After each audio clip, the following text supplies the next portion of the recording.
that kind of begs the question then. Not all pen tests are created equally. Not all pen testers are created equally. So Kyle, Oh, I got this one for you, bud. What separates a good pen test and a good pen tester from maybe one that's not so great? Well, first off, I want to mention Dylan's talking about exploiting that vulnerability from 2008, the MS-08067 he mentioned. And I think I just exploited that earlier this week. So that's one great thing a pen test can reveal is, something from 12 years ago can still be super relevant today. So that was a good call out. But as far as what actually separates a good test from a bad test, I think the primary thing you're going to get out of a good penetration test is something that a result that meets your expectation as the client. And that's kind of a vague, definition, I'd say. But honestly, you can work with 10 different organizations and do 10 different penetration tests, and very likely have 10, slightly different results that they're looking for. And a very common goal that penetration tests usually go for is just to acquire what we call domain administrator rights, which is basically a position where you can access and have control over the majority of the machines within a network. And that's a good goal to get to, and it's something that a lot of people like to get in a network, get those privileges, and kind of wipe their hands of it, ship the report, and then say they're done.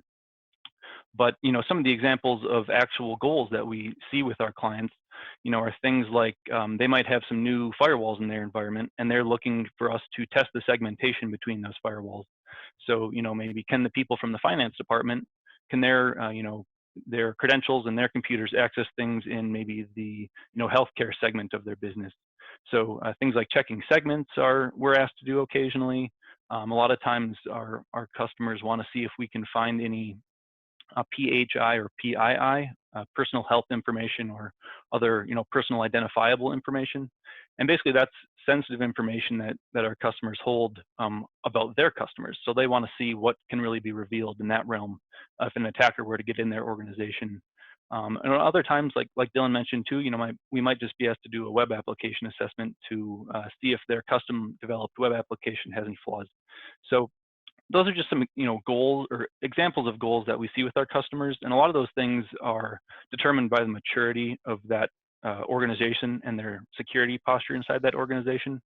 So we might work with a small client that has a pretty immature program, maybe only a couple people on their security team, and just some simple tools that they've implemented, and we can go in there and help them get some of those initial procedures going, maybe for their incident response team based on the penetration test, and evaluate some of those tools.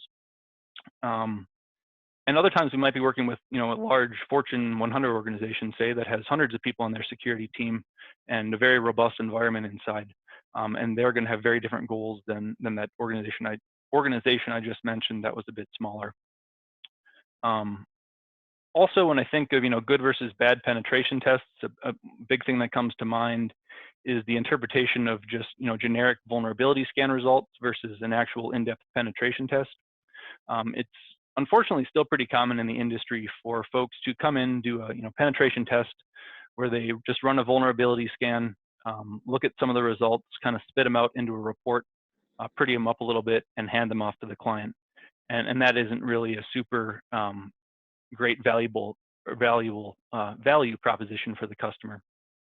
In comparison, a good penetration test is going to use manual analysis and critical thinking skills to really investigate vulnerabilities, maybe some from an actual automated scan, but a lot of them are going to be things that we find that scans cannot easily detect.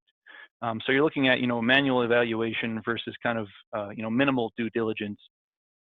And as part of that good penetration test as well, a good penetration tester should be able to utilize current attacks and techniques that are out there in the wild that are really being used. And then also, maybe after the penetration test is over, this is something Synercom does in a form of what we call an adversary simulation. We can actually, sit down with you after the test is over and run some of those attacks back in real time. And the defenders can be, sitting at their tools, looking at their consoles and their logs, and trying to see what those attacks actually look like on their network. And having the ability to run those attacks back with you, and having someone that's skilled enough to do that helps you tune your tools so that you're really ready when a real attack occurs. So really, I'd say overall, all that said, A good penetration test should result in actionable results that are validating your security posture.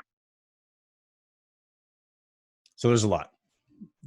I mean, there's clearly a lot there, but you said something that I think is really interesting. And you mentioned that often the scope of the test is dependent on the maturity of the organization. And that's interesting. And I think Kirk, given your extensive history here, I think you're probably the right person to ask this. What indicates that an organization is mature, that it's ready to be doing these pen tests in the first place, and that they're actually able to even action these things? You're muted, my man.